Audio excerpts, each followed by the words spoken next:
the additional fun streets. Please welcome Sarah Silverman.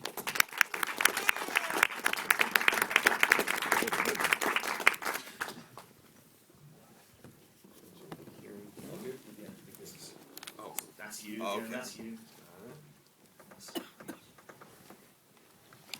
I think they've spaced this out a little bit. It's a big table. But yeah, first of all, I want to say congratulations. This is the not just Disney's regular elf, this is the Oscar-nominated Disney's regular elf. So congratulations. Thank you very much. Are you? Have you got plans to go to the ceremony? Have you got a tux ready and waiting? I thought I'd make it myself. Yeah. You got a few weeks. I should work on it. Yeah, it's all set. It's a very strange type of thing because there's really nothing like an awards show where it feels competitive, but you're not competing. It's not like the Olympics, or it's not like the Super Bowl, or it's a judgment being handed down, and you have to dress up nice and go to a big place and sit there and wait for someone to hand down judgment on something that was done months ago. So I think that if the movie teaches us anything, it's that a medal is not what's most important. So here's hoping we win that Oscar. Oscar isn't a medal though. If you won an Oscar, would you wear it around your neck like a medal? Or what would you do with it? You keep it at your house, or would you put it? It's made of metal. I don't know if you could comfortably wear it. Give it a go. I would try. Give it a go. If that's what you want, yeah. And before we go down to the guys here, I just want to ask you both. Ralph is trying to attain something for the very first time. He's trying to win a medal for the very first time. So do you know what that feels like? And what's the first thing that either of you won? First thing. I won a ribbon for a cake contest when I was in the Boy Scouts. Okay. We had to make cakes, and they judged cakes, and so mine came out so poorly that I just kind of piled it all up together and frosted it and put a sign at the top of it that said Mount Cake. Good.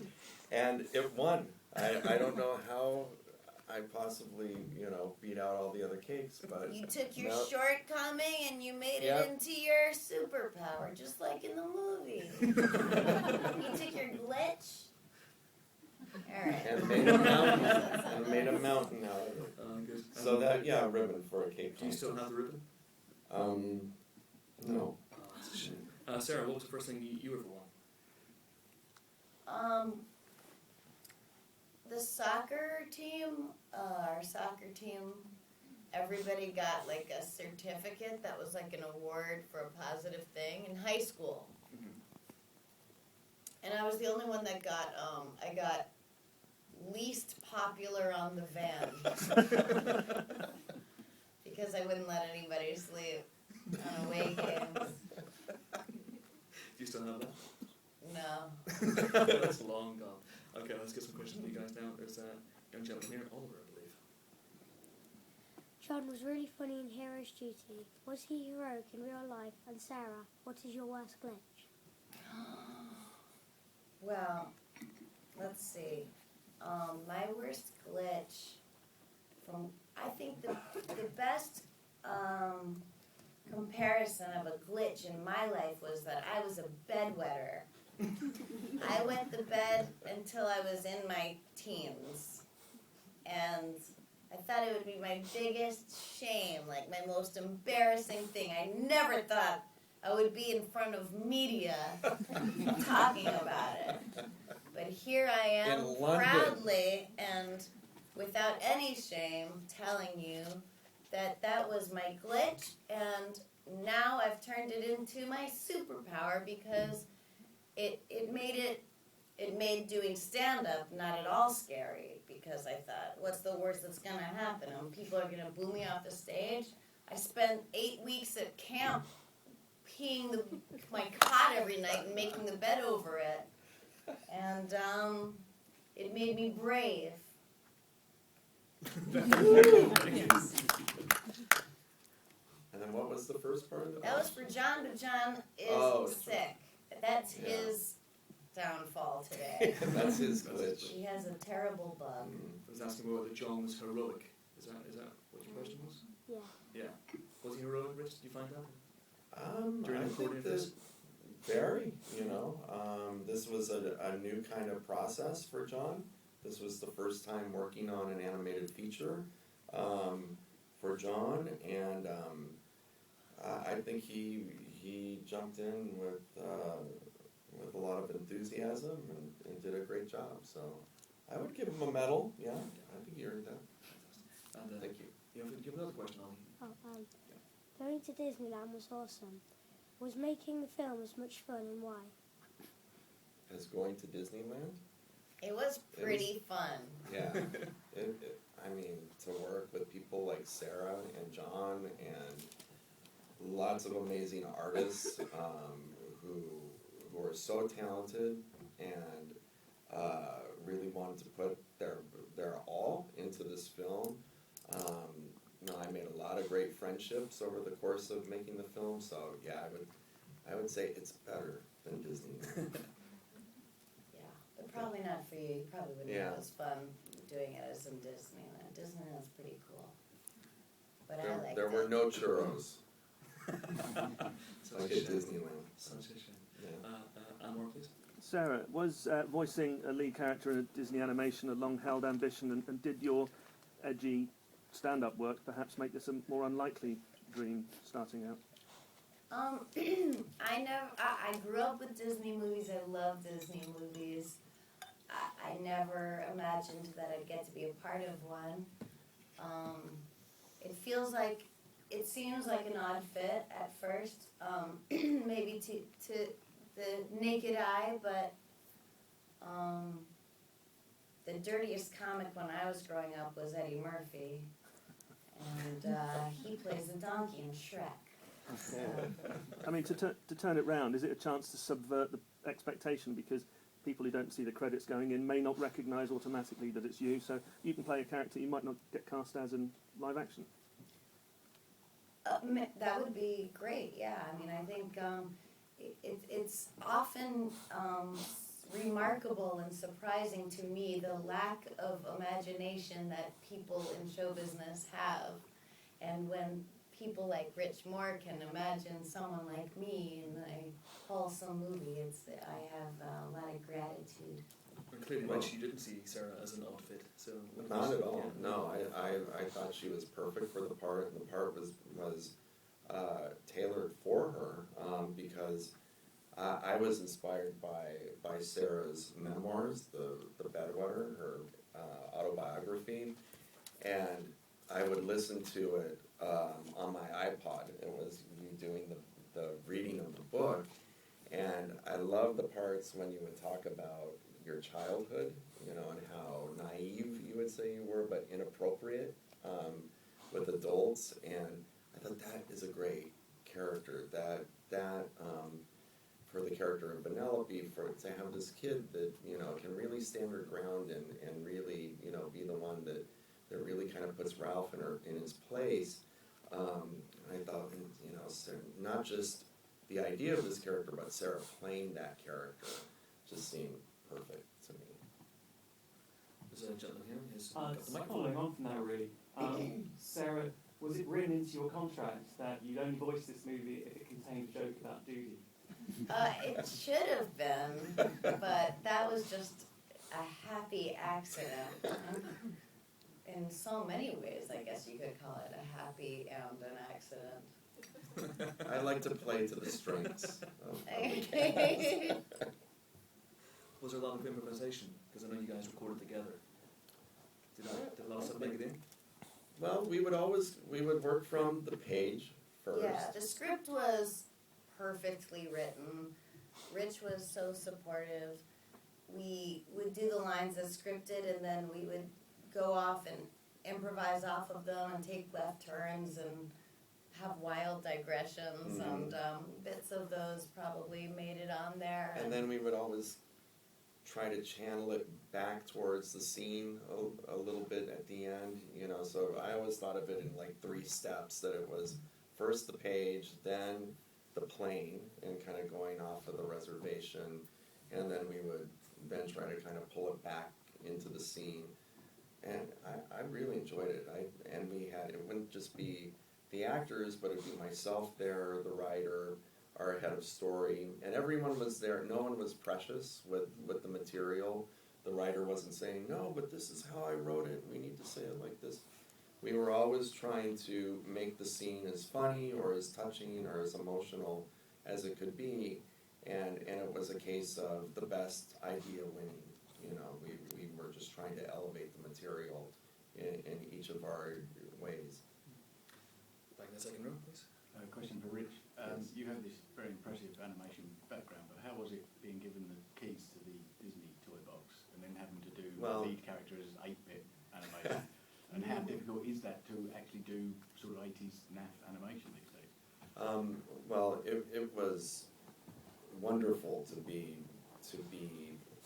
handed Disney's take on video games. There were moments when I would have to take pause and when I was working with Phil Johnston, the screenwriter, we would say to one another, "Can you believe they're letting us run with video games? This is Disney's video game, or Disney's animated video game movie. That's pretty cool, you know." So I would always approach it, you know, with wanting to make it the best it could be, you know, and with the respect of what that meant, but not be daunted by it and be crushed with the kind of the questions of, well, is this living up to the legacy of Disney? Because when you look at that long legacy, it can be a little overwhelming, but I have to give a lot of credit to John Lasseter, who took me aside very early on this film, and he said, okay, I want one thing out of you. You know, I want you to be yourself. I don't want you to second guess, you know, what a Disney movie should be. I don't want you to try and make a quote-unquote Disney film. I want you here for what you bring, you know, to animation, not what you think a Disney movie should be. And that was an amazing, you know, marching orders to be given at the beginning of this. So, because it is possible, I think, to look at, for an animator and a director, to look at that, starting from Snow White, you know, that it's a really impressive, you know, group of films, and having John say those words was monumental to me. And as to the 8-bit question, it was interesting at the beginning to work with the animators and kind of share that idea with them of, well, I think the animation for these 8-bit people should be limited. And that is not a note that Disney animators get that often. You know, they're used to trying to make the animation look as beautiful and realistic and full as it possibly can be. So to have a director say, no, you know, make it real simple, make it look a little limited and cheesy and jerky. Really, on their part, it was a real leap of faith, you know, for these guys, and I'll have to hand it to them that they entered into it saying, okay, well, this doesn't go, this kind of goes against my grain as an animator, but as they kind of stuck with it, they started to see what it was, you know, that I was talking about. One by one, people would kind of, oh, I see, it's supposed to be like 8-bit animation, but, you know, fully realized in 3D. And so light bulbs would kind of go off one by one with these people, and but it really took them kind of, you know, taking a chance on an idea that they didn't quite see at first. Fantastic. This gentleman here in the third row. Just to continue on with the idea of this being like Disney's video game, obviously you not only got these really rich original characters, you've got this whole host of real video game characters, which for like a video game fan is just a dream come true. Well, so first of all, how sort of big a fan of video games were both of you, and secondly, for Rich, as a director, how difficult did that make it to sort of narrow down? You could have had hundreds and hundreds of these characters. How difficult was it to narrow down your choice of cameos? Well, what what we did is, you'd be surprised that in an animation studio that there are a lot of fans of video games. I know that seems strange, but that's a joke.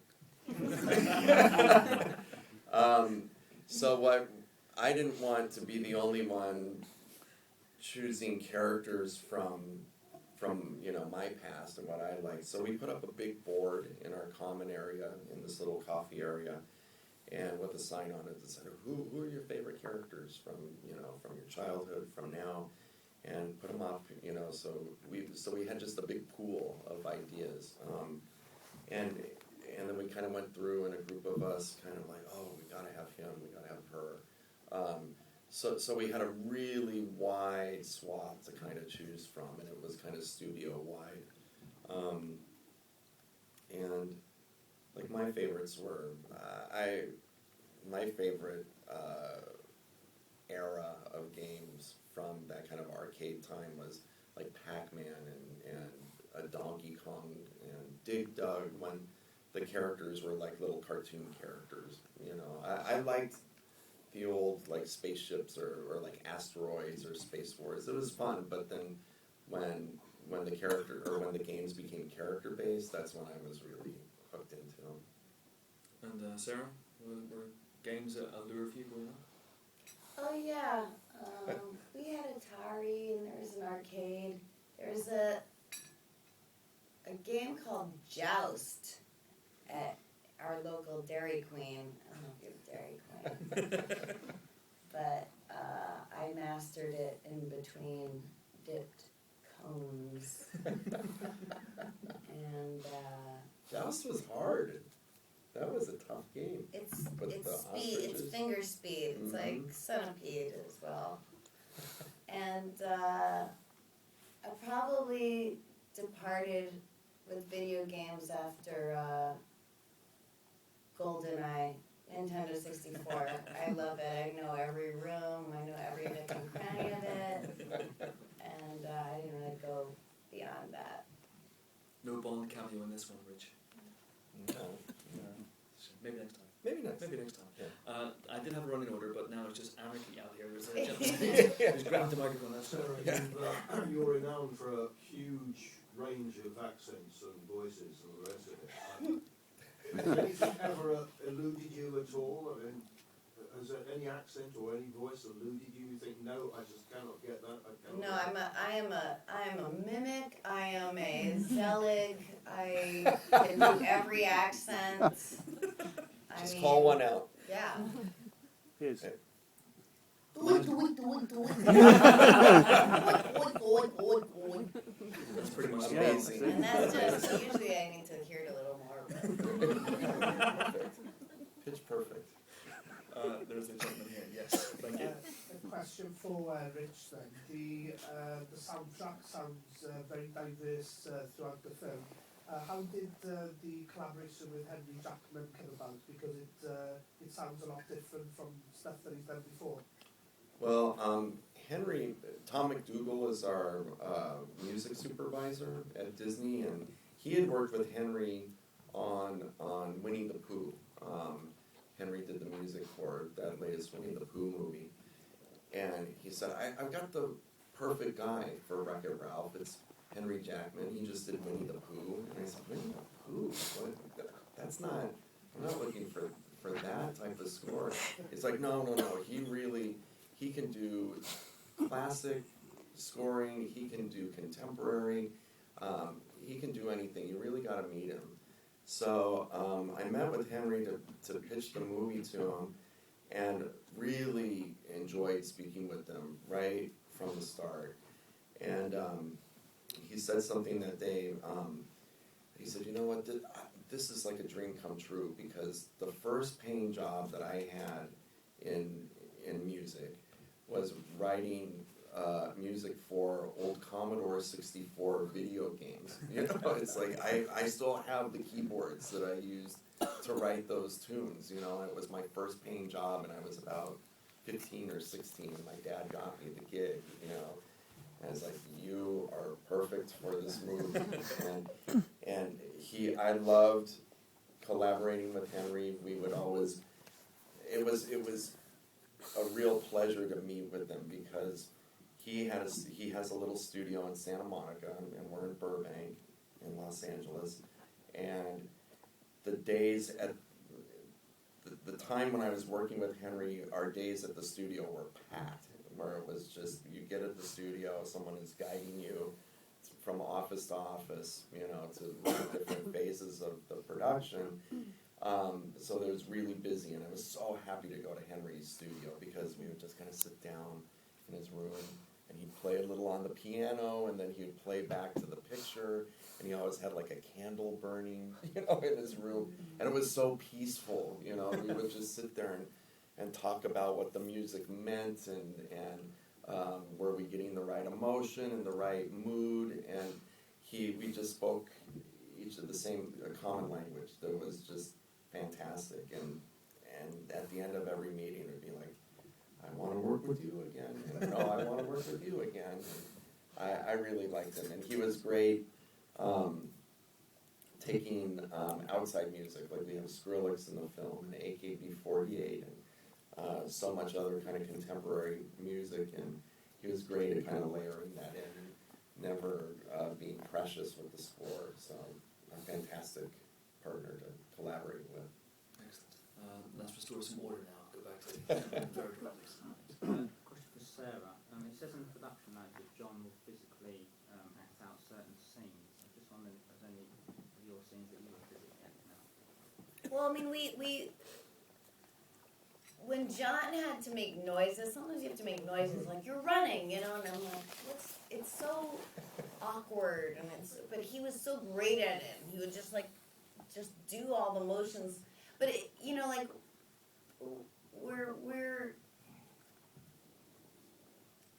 we are acting and using our whole bodies the way anybody else would. They're extracting our voices from it, and there are cameras on us, kind of for the animators to use as reference for our expressions and our movements.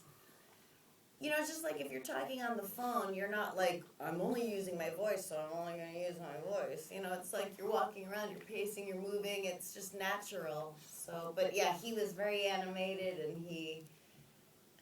Well, I remember the scene with Ralph breaking the card, that John's vocal kind of ended, early in the scene, and the tail of the scene was all Sarah, of watching Ralph break the card. And John wouldn't just finish the scene and then just kind of hang out and let... Yeah, he was like smashing the card. He would mime, he would act out breaking the card to give Sarah something, to act off of vocally. And it was amazing. I mean, just take after take that were so good, and they just kept getting better and better. And it was really the fact that you had something to play off of that I don't think it would ever have been as strong as what we were doing in that room. So yeah, there was a lot of, I would watch it. You guys would really get your whole bodies into it. Yeah, he's such a beautiful actor, and he's so generous, and it was nice to be able to have. Yeah, he wouldn't just kind of, okay, my part's done. Go ahead, cry. That's what I did. Okay, we have a front row, please. You've got Wreck-It Ralph and Turbo and so on in this film. Who have been the bad guys in your own lives? Wow. Did you kill him? Oh, yeah. Good. Wow, bad guys. Oh, nice. Yeah, this is going to go to it. It's a great question, but really, if you think it through, it's going to go to a very dark place, honestly. And, so, oddly enough for me, it was also Turbo. Put under and Any teachers or anybody that tried to hold you back? Or? I had very nice teachers. I mean, some were just kind of checked out, but not ever. I had a therapist that hung himself, but I don't think it What was a a villain. bad guy. What a villain. And that's the I dark place do. we're talking Yeah, about. you're Before right, it cell went to a dark phones. place. I had to wait for the hour to finish for my mom to pick me up. That's true. Wait, he hung himself while you were in a session? No, he had already done it, but Oh, my mom and just you- dropped me off. And you showed up and... It's a long story. I don't see you putting it in your article or anything. Good times, good times. Yeah. Let's get to the gentleman here in the second row. Thank you. Well, on the theme of psychology, Of dead getting therapists. the mindset of a little girl like that, how did you do that, Sarah? And playing a part of such a cute little girl as this, did it make you feel at all broody? Did it make me feel at At all? all broody. It's a word, do you know what that means? No. It means wanting to have children. Oh. I did feel, I felt very close to this character. I related to her very much. I felt like she was some convergence of my inner child, my undealt with inner child, and my the child I completely also forgot to have. And I relate to her a lot, you know, as a, from when I was a kid to now, you know, just this, you know, this girl who is obnoxious and tough, and of course, like anybody who's obnoxious and tough, is protecting this soft and very sensitive inner core. Was that a good answer? Yeah. Did it make you Did feel that answer? broody? Oh, did it make me feel broody? Well, I'm That's a new one on I'm me. baby crazy, and I love kids, but I just feel like not ready, and I know I'm old, but I still don't feel ready. I want to do it when it's all I want, but I'll adopt. All of us that know Sarah know that if she's kind of in a funk, all you need to do is find Let a me baby. hold your baby. Yeah, to bring a baby, get a baby. You're for so Sarah. little. Does anyone have a baby? Right here, right Okay, now. can we get a baby No. for this woman? Get a baby. Damn. There's a gentleman here in the third row with glasses. This is a question for Rich. 3D cinema's had a bit of a rocky ride. There have been complete skeptics and converts, and some who have always thought it's the future of cinema. When did you stand on it originally, and has it changed now you've made 3D cinema? Well, I was someone that wasn't too keen on 3D, especially the converted live action films, and so it wasn't something that really appealed to me that much. But in preparing to make this film, I knew the question would come up, and it just seemed like if not this film, what film would be as perfect for 3D? You know, so I very early on decided, okay, this is going to be 3D. I'm going to kind of embrace this technology, and rather than just wait till, because in our process it kind of happens at the very end, where you meet with the stereoscopic group and start to work on separating out the levels and doing the 3D work. But instead, I wanted to meet with them early and talk to them about what helps make 3D good. You know, what I could do throughout the process to make their life easier and give them material that was taking the best advantage of 3D. And I came to really enjoy working with this group of people, you know, and it kind of blew me away the things that they could do with that technology. And this group in particular has kind of cracked the technology, and they're more about the artistry of it now, and using the stereoscopic 3D in supporting the story and the emotion of the film. And by the end, I look at the film and I really think that the 3D version is the definitive version of the movie. You know, they really kind of changed my mind of, when done right, that this art can be elevated by using this technology, and I really enjoyed working with it. I don't like the idea of those plastic glasses they reuse. Yeah. It's gross. It's like putting bowling shoes on your face. If there's some way you could do it without the glasses, it would be amazing. It would be. You know, so they say that's about 5 or 10 years off. Yeah, but But the fact that they even say that it could happen, you know, is really exciting. That means someone's going to touch your eye. You know that's going to happen. But good catch. It's not always that movie. I don't miss balls. Just past me. And on that note, that's all the whole time we have, I'm afraid. Thanks for your questions, thanks for coming. Thanks most of all to Rich Moore and Sarah Silverman. Thank you.